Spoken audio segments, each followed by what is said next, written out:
حمدي.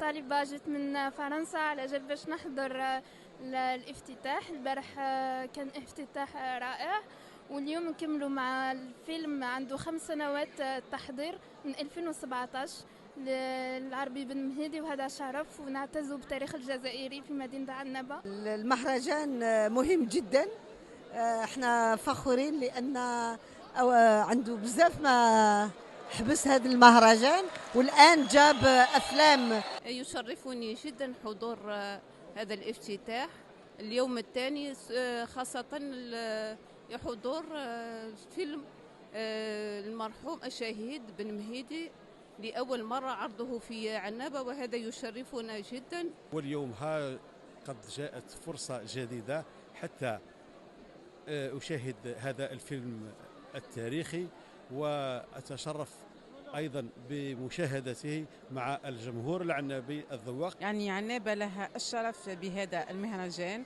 والشرف الأكبر في عرض فيلم بن مهيدي لأول مرة. يعني عنابة لها الحظ الأوفر أن الجمهور العنابي سيكون له الشرف في رؤية الفيلم العربي بن مهيدي.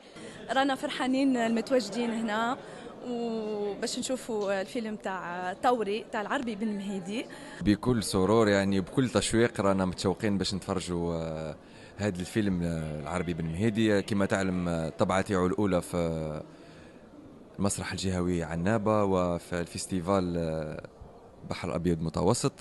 الببليك كامل راهو متشوق لمشاهدة هذا الفيلم. يعني استوار تاع العربي بن مهيدي، يعني شكون ما يحبش يتفرج، يعني ولا كان حتى فيلم جديد، فهمتيني؟ حتى ولا كان نعرفوا الاستوار كي نشوفوا خدمه جديده نحبوا نشوفوها، ونحبوا ديما نشوفوها باذن الله.